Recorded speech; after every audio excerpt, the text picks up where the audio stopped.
Barnes TAC-XPD ammunition and 40 Smith & Wesson and 357 Magnum. One might ask, why would you compare those two particular cartridges? And the reason why I want to compare those calibers is because, way back about 30 years ago is when a lot of police departments switched directly from 357 Magnum over to 40 Smith & Wesson.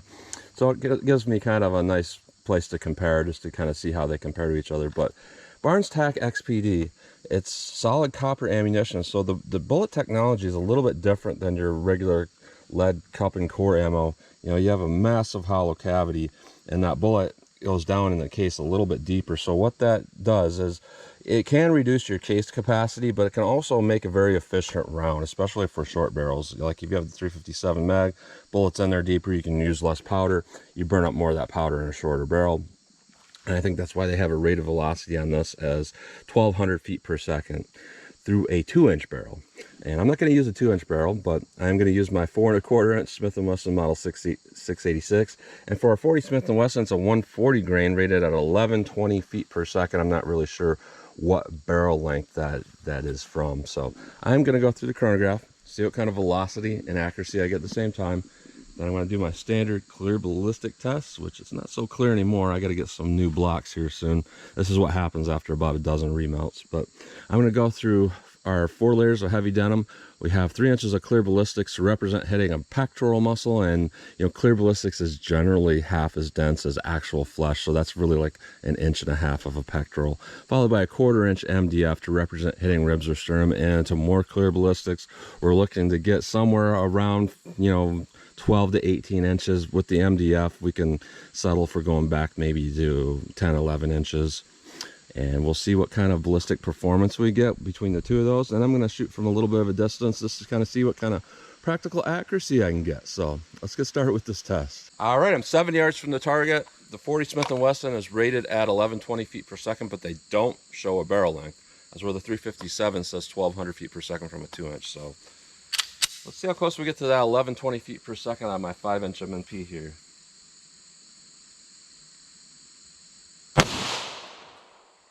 No read. Pull it a little bit to the right. 1027. Wow. No read. 1007. 1008. 1012. So considerably below rate of velocity, and I was thinking that rating was probably out of a 4-inch barrel even. So being a 5-inch barrel and only getting that's pretty low. Let's see what we get with our 357 mag. Now it's 1,200 out of a 2-inch barrel. Generally that means about 1,400 out of a 4-inch barrel, but let's see what we get.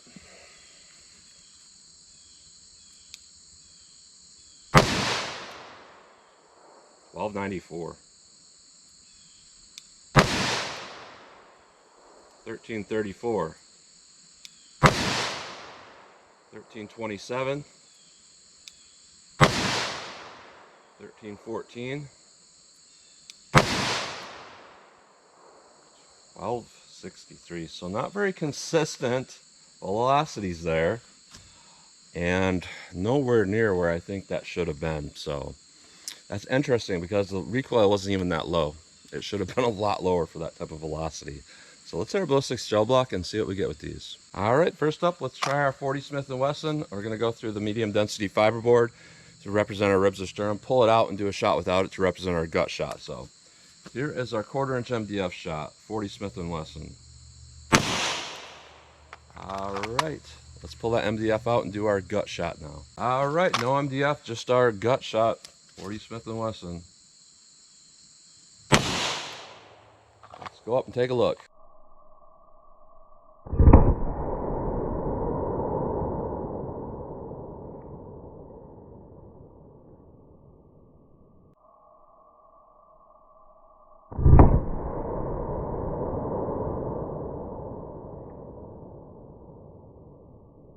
All right, so I actually suspected this performance just because those Barnes bullets are really, really good. And I've seen this countless times where the velocity isn't quite that there, but we still get good performance because that bullet design is so good. So through our MDF, we almost have the same penetration here. Through our MDF, we're looking at about 13¼ inches. With no MDF, about 13 even. And we have to remember that at least with the one here, we had the MDF, so that counts for kind of being a little bit deeper. But still, 13 inches is still plenty deep enough. And we can see right here, when we look at that MDF hit here, that started to expand immediately. Generally, it's expanding in that first 3 inches before it hits this. That's why we get that big hole there. You know, it's not expanding because of that. And we can kind of see that in our first 3 inches here, where, you know, the MDF shot here, we have some really good expansion. Probably about an inch into that gel, it's starting to expand. So that's a pretty good performer. Let's try our 357 now. All right, 357 Magnum, 1/4 inch MDF. See what we get. Yeah, that hits that a lot harder. Let's try our gut shot now. All right, no MDF, just our gut shot. Let's see how this does. Let's go, take a look.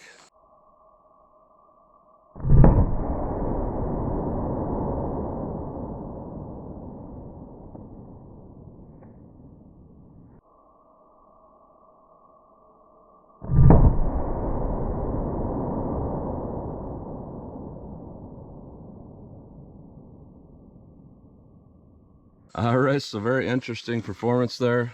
Here's our MDF hit. Smaller diameter, but of course it started out a little bit smaller, and I can see that we're getting expansion at that same point there. When I look at the measurement here, it actually looks like it's closer to 2 inches, that it's really starting to expand, and then it hits this. And with our MDF shot, we're looking at about 17 inches even. Good expansion. No MDF, we're looking at about 19¾ I would not consider that over penetration, even though the FBI standard is 18 inches, because they use real organic gel, which is denser than this stuff. And this, you usually get an inch or two more in clear ballistics versus what I see with, you know, organic gel. But this really demonstrates why a good bullet design is really important, because these are all really good bullet designs.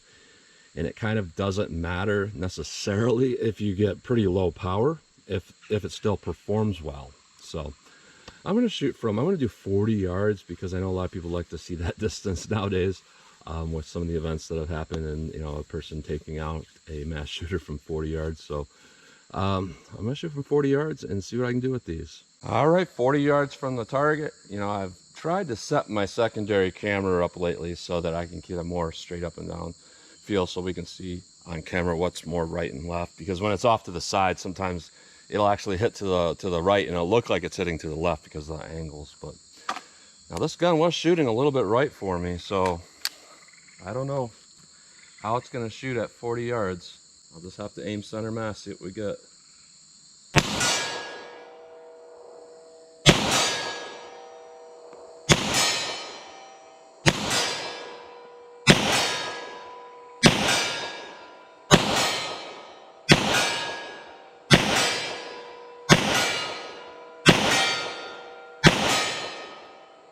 All right, does shoot a little bit to the right, but not enough to really matter. 357 Magnum. Let's see what we get.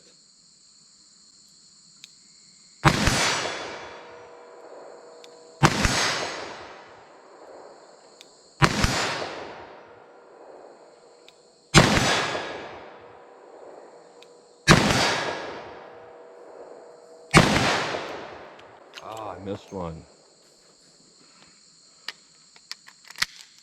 They reload pretty good on loader.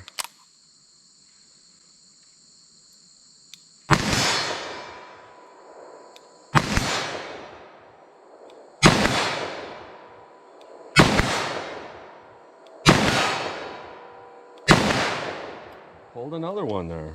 But what I am going to say is the recoil on that 357 has got to be at least twice as much as the 40 Smith & Wesson, which that's pretty substantial considering the fact that the 686 is significantly heavier than that M&P pistol. That feels like a buffalo bore round of ammunition, massive amount of recoil. But our performance, our velocity wasn't matching up to that. So I don't know why that is. It's just a lot of recoil for the low amount of power you get. So generally when you see stuff like that, it means that the powder is a little bit slower burning, and you know, you might see more velocity out of a longer barrel, but they did rate it out of a 2-inch barrel. It's just really bizarre. Our 40 Smith & Wesson overall is pretty good. So what I'm seeing from this, when we look at just our ballistics shell performance, both of them did quite well. There's really nothing wrong with what either of these did. If I had to pick one of these as a carry round, I would definitely pick the 40, because it was just so much easier to shoot and place rounds accurately, even with my sights being a little bit off to the right. The 357 mag, don't get me wrong, there's nothing wrong with that round. It's just, it doesn't add up for the amount of velocity we're getting. But it did seem like it hit that steel pretty hard, and we got really good penetration. So I'm not necessarily going to say the 41 here. They both did pretty well. I guess you have to come to your own conclusions. What do you think about this ammo? But overall, I think it's pretty good stuff. So that's what you get today. So as always, comment, share, and like, and thanks for watching.